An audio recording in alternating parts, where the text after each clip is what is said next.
இந்த தியானத்துக்கு முதல் அடிப்படையா தேவை, ஒரு மனிதனா வாழ்றதுக்கு அடிப்படையா தேவை, உடல் சம்பந்தமா உடலை நல்லா பார்த்துக்கணும், உடல் பலமா இருக்கணும் அப்படிங்கிறது நம்ம சொல்ல நினைக்கிறோம். எல்லா மனிதர்களும் என்ன நினைக்கிறாங்கன்னா, பெரிய அறிஞர் வரைக்கும் உடல் நல்லா இருக்கணும்னா காலையில இந்த ஷூவை கட்டிக்கிட்டு ஊரை சுத்தி நடந்தா உடல் நல்லாயிரும், இல்லை யாரோ பெரிய பெரிய இந்த உடல் பயிற்சிக்கான ஒரு மையம் வச்சிருப்பாங்க, அதுக்குள்ள போனா உடல் நல்லாயிரும், இல்ல உணவு சம்பந்தமா எடுத்துக்கிட்டா உடல் நல்லாயிரும் அப்படின்னு இந்தியா மட்டும் இல்ல உலகம் முழுக்க இந்த வேலையை தான் பண்றாங்க. எந்த ஞானியும் எந்த முக்கியமான சித்தர்னு சொல்லக்கூடிய ஒருத்தர் கூட எந்த ஜிம்முக்கோ காலையில ஷூவை கட்டிக்கிட்டு எந்த ஊரையும் சுத்தி எல்லாம் வரல. அவன் உடலை அவன் தேகத்தை சுத்த தேகமாக வைத்திருந்தார்கள். அந்த சுத்த தேகமாக வைத்திருந்ததற்கு முக்கியமாக காரணம், அவர்கள் எதை கரெக்டாக கடைபிடிக்கணுமோ அதை கரெக்டா கடைபிடித்தார்கள். அப்ப முக்கியமான இந்த ஆலயத்துல ஒரு செயல் வடிவம் இருக்கு. இந்த ஆலயத்துக்குள்ள எத்தனை முறை நீங்க சுத்தினாலும், எந்த சந்துக்குள்ள பூந்தாலும் இந்த ஆலயத்துக்குள்ள என்ன இருக்குன்னு அவளை சாமானியமா ஒருத்தரார அறிஞ்சு சொல்லிட முடியாது. தலை வரலாற யார் வேணாலும் சொல்லலாம், இந்த கோவிலுக்குள்ள ரெகுலரா வர்றவங்க சொல்லலாம். ஆனா இந்த கோயில்ல என்னப்பா கிடைக்கும், இந்த கோயில்ல அப்படி என்ன ஸ்பெஷல் இருக்கு அப்படின்னு எவன் சொல்ல முடியும்னா, ஞானத்தால தியானத்தால தெளிந்து உணர்ந்து பார்த்தவங்களாலதான் இந்த இடத்துக்குள்ள இருந்து எது கிடைக்கிறது. திருவண்ணாமலையில அருணகிரிநாதருக்கு கிடைக்கப்பட்ட மிகப்பெரிய விஷயம் என்னன்னு கேட்டீங்கன்னா, சொல்லற சும்மா இரு அப்படிங்கிற அந்த வாசகம் எதுனா, மனிதனாக பிறக்கப்பட்ட ஒவ்வொரு மனிதனும் மனதால் பேசுவான், மனம்தான் அவனுடைய பெரிய பிரதானமா இருக்கும், எண்ணத்தால் மனத்தால், மனதால் எண்ணத்தால் பேசுகிறவன் மனிதன். என்றாவது ஒரு நாள் ஆன்மாவிலிருந்து பேசக்கூடியவன் ஞானியா இருப்பான். அப்ப அருணகிரிய மனதால் நீ பேச வேண்டாம், உன் மனம் நிற்கும் வரை சொல்லற சும்மா இரு அப்படி என்ற உபதேசத்தை கொடுக்கப்பட்டது. அதே உபதேசம் இந்த ஆலயத்துல கிடைக்கும்.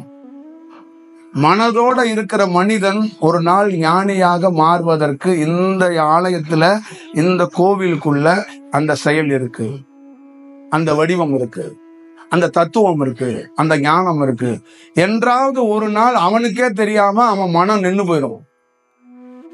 பல நாள் இந்த கோவிலை சுத்தி எல்லா வேலை நடந்தாலும் அவருக்கு தெரியாது சுவாசம் என்ன மாற்றத்துல இருக்கு, இதயத்தோட இயக்கம் என்ன மாற்றத்துல இருக்குன்னு தெரியாது. இந்த கோயிலுடைய சிறப்பு, ஒரு நாள் மனம் நின்று போனால் அவன் ஆன்மா விழுந்து பேசும்னா, பல ஞானிகள் சொன்னா, அசிரி ரீதியாக எனக்கு ஒரு குரல் கேட்டது, நான் இங்கே வந்தேன், அந்த காரியத்தை செய்தேன், ஒரு இடத்தை நோக்கி போனேன் என்று. அந்த அசிரி ரீதி என்ற குரல் ஆன்மா. அப்ப மனம் பேசி செயல்பட்டால் அங்கு மனித செயலாக மாறி போகும். அப்ப ஆன்மா பேசும் காலம் வரும், அதுவரை காத்திரு அருணகிரி என்று சொன்னார்கள். மனம் நின்றது, திருப்புகழ் பிறந்தது.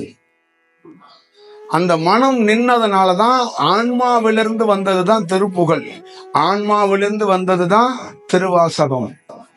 அப்ப மாணிக்க வாசகர் என்ற அந்த உன்னதமான அந்த ஆன்மா படைத்தது மனதிலிருந்து விடுபட்டு வந்துதான் அந்த ஆன்மாவிலிருந்து உருவாக்கப்பட்டது. எத்தனை எழுத்தாளர்களுடைய புத்தகத்தை படித்தாலும் உயிர் இருக்காது. மாணிக்க வாசகனோ அருணகிரியோ நக்கீரரோ நால்வர்கள்ல யார் எழுதப்பட்ட எழுத்துக்களை படிச்சாலும் அதுல உயிர் இருக்கும். அது உயிர் அதுக்குள்ள தன்னை அறியாம கலங்க வைத்து விடும். உன்னை தன்னை அறியாம ஒரு நதி எப்படி அதிவேகமாக வந்தா ஓடத் தொடங்குமோ, அந்த மாதிரி திருவாசகத்தையோ திருப்புகழையோ நமச்சிவாயா என்று தொட்டவன் தன்னறியாமல் உள்ளுக்குள்ள இருக்கின்ற நதி உடையப்பட்டு அவன் கண் கலங்கப்படும். தன்னறியாமல் அழுகுவான்.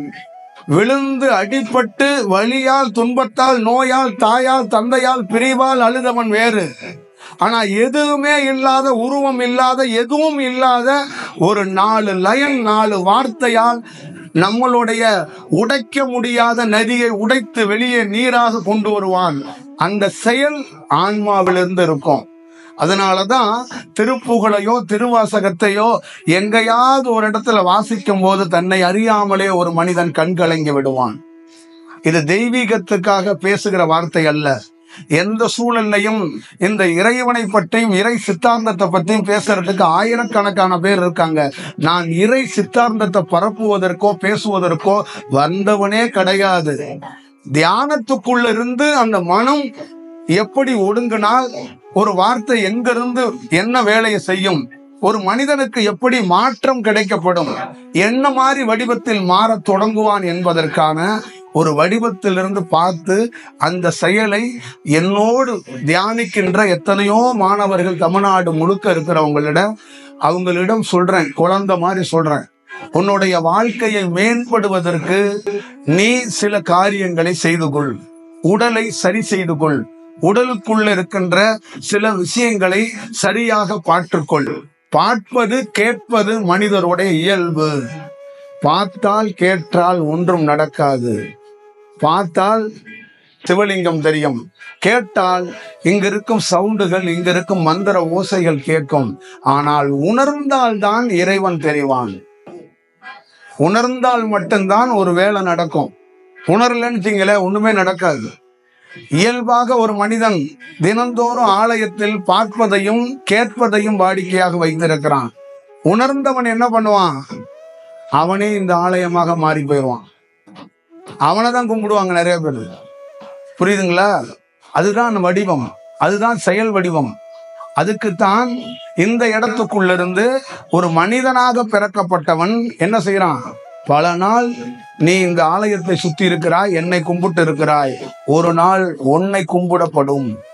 உன் மனம் நின்னால் உன்னை ஒருத்தன் வணங்குவான். உன் வார்த்தையை ஒருவன் வேதமாக மந்திரமாக எடுத்துக்கொண்டு போவான். அப்ப இந்த பிரபஞ்சத்துடைய பேரு ரகசியத்தையும் பேரு உண்மையையும் உன்னால் அறிவதற்கு ஒரு வாய்ப்புகள் உருவாக்கப்படும். அருணகிரி யார் என்று தெரியாது, மாணிக்க வாசகன் யார் என்று தெரியாது. ஆனால் மாணிக்க வாசகனும் அருணகிரியும் எழுதப்பட்ட எழுத்தை எவனாவது ஒருவன் உச்சரிக்காதவன் பாவப்பட்டவன். அந்த குரல், அந்த வார்த்தை உச்சரித்து கொண்டே இருக்க முடியும். ஏன்னா அந்த வார்த்தைக்குள் மனிதத்தன்மை இருக்காது. திருப்புகழை எத்தனை முறை வாசிச்சாலும், திருவாசகத்தை எத்தனை முறை வாசிச்சாலும் அதுல மனித விஷயம் இருக்காது. நீங்க எத்தனை புத்தகத்தை வேணாலும் எடுத்து ஆய்வு பண்ணி பாருங்க, இந்த வார்த்தைகளுக்கும் அந்த வார்த்தைகளுக்குள்ள வேற ஒரு வடிவத்தை ஏற்படுத்தும். அப்ப உடல்ல பெரிய பருவ மாற்றத்தை சந்திப்போம். அப்ப ஒரு நாள் இந்த ஆலயத்துக்குள் வந்து போறவங்க ஒரு நாள் என்ன ஆகும்? இதயத்துக்குள்ள இருக்கின்ற மையமாக இருக்கிற ஒரு நரம்பு தான் உங்களை விழிக்க வைக்குது. விழிக்கன்னா பார்க்க வைக்குது. ஒரு நரம்பு தான் உங்களை சாப்பிட வைக்குது. ஒரு நரம்பு தான் நான் பேசுறத கேட்க வைக்குது. ஒரு நரம்பு தான் இங்க நீங்க நடந்து வர்றதுக்கு காரணமா இருக்கு. ஒரு நரம்பு தான் இந்த குரலை இசைக்க வைக்குது. அப்ப எத்தனை ஆயிரம் நரம்புகள் உடலில் இருக்குன்னு பெரியவங்க சொல்லியிருக்காங்கல்ல. நரம்பால் ஆகப்பட்டவன் தான் ஒரு மனிதன். அவன் நரம்புகளிலிருந்து தான் இந்த எல்லா செயலையும் செய்து கொள்கிறான். அப்ப அந்த ஞானியாகப்பட்டவனுக்கு செயலுக்கு மனித தன்மையில் இருக்கிற ஒரு நரம்பு ஒடுங்கப்பட்டால் அங்க என்ன ஆகும்னா அவன் இறை சிந்தனைக்கு மாறப்படுறான். அவன் இறை தத்துவத்துக்கு மாறப்படுறான். அவனுடைய சிந்தனை, அவனுடைய எழுத்து எல்லாம் மேம்பட்டு போயிடும். அவனுடைய வடிவம் எல்லாம் மேம்பட்டு போகுது. அப்ப அவனுடைய வார்த்தைகள் அனைத்துமே ரெகுலர் வடிவமாக இல்லாமல் போகிறது. அதுதான் அதுக்குள்ள இருக்கின்ற பேரு ரகசியம். அப்ப இந்த ஆலயத்துக்குள்ள என்னைக்காவது ஒரு நாள் உங்களுக்கே அறியாம அந்த சொல்லற சும்மா இருங்கிற சொல் உங்களுக்கு கிடைச்சு போனா நீங்களே ஒரு ஞானத்துக்குரிய, ஒரு ஞானிக்குரிய ஒரு செயல் வடிவமாக மாறுவதற்கு வாய்ப்பு இருக்கிறது. இறைவன் இந்த ஆலயத்தை தோற்றி வைத்ததற்கும் இந்த இடத்தை இதை காட்டி கொடுத்ததற்கும் மனிதன் மனிதனாக பிறந்து மனிதனாக இறப்பதற்கு அல்ல. மனிதனாக பிறக்கப்பட்டவன் ஒரு நாள் தன்னை யார் என்று உணர்ந்து கொண்டு விடை பெற வேண்டும். அதுதான் இதுக்குள்ள இருக்கிற விஷயம். பல நாள் பல அறிஞர்கள் பேசினார்கள், பல ஞானிகள் பேசினார்கள். உங்களை மாதிரி பல பேர் உட்கார்ந்து கேட்டுக்கிட்டே இருந்தாங்க. கேட்டு முடிச்சுட்டு கடைசியா செத்து போயிட்டாங்க. ஆனால் ஒருவன் கூட அந்த ஞானியாக மாறவே இல்லை. காரணம், அவன் மனிதனாக பிறந்தான், மனிதனாக வாழ்ந்தான், சில கதைகளை கேட்டான், முடிஞ்சுக்கிட்டான். அப்ப ஒரு நாள் சில இடங்கள்ல இருந்து அவனுடைய உடல் தன்மையிலிருந்து அந்த நரம்புகள் மாறப்பட்டால் அவன் ஞானி தன்மைக்கு மாறி போவான். அப்ப அவன் என்ன ஆகும்? முழு வடிவத்தையும் கண்டுகொள்வான். ஏன் இந்த ஆலயம்? எதற்கு இந்த ஆலயம்? இந்த ஊரை வாழ வைக்கிறதுக்கா? மழை பொழிய வைக்கிறதுக்கா? இல்லை எது சம்பந்தமாக இதுக்கு நமக்கு கிடைக்குது அப்படிங்கிற ஒரு உன்னதமான விஷயத்தை நாம் அறிந்து கொள்ள வாய்ப்பு இருக்கிறது. ஒரு கோவில் என்பது மனிதனுக்காக மட்டுமே உருவாக்கப்பட்டது, எல்லா விலங்குகளுக்காக உருவாக்கப்பட்டது. இங்கிருந்து ஒரு செயல் வடிவம் கிடைக்கிறது. என்ன கிடைக்கிறது அப்படின்னா, ஒரு மனிதனுடைய அந்த மாற்றத்துக்குரிய, தன்னையே மறக்கக்கூடிய, மௌனமாக ஆழ்ந்து போகக்கூடிய, ஒருநிலைப்படக்கூடிய சிந்தனை சில இடங்களில் பிரபஞ்சத்திலிருந்து வழங்கப்படுகிறது. அந்த மாதிரி வழங்கப்படுற இடத்தில் முக்கியமான இடம் இந்த இடம். அப்ப என்னைக்காவது ஒரு நாள் ஒரு மாற்றத்தை ஒரு மனிதன் சந்தித்து தீர வேண்டும் என்பதற்காக இந்த வேலையை இறைவன் மறைமுகமாக தோற்றி வைத்திருக்கிறான். நாம் இறைவனை எப்படி வணங்குறோம் என்றால், நமக்கு நல்லது நடப்பதற்காக வணங்குறோம். இறைவன் என்ன சொல்றான்னா, உனக்கு நல்லது மட்டுமல்ல, நீயே நல்ல விஷயமாக மாறிப்போ. நீ நல்லதை பெறுவதற்காக வர்றவன் கிடையாது, நீயே நல்ல விஷயம், உன்னை பார்த்தாலே நல்லது அப்படிங்கிற மாதிரி நீ மாறிப்போ அப்படிங்கறதான் இதோடைய பொருள்.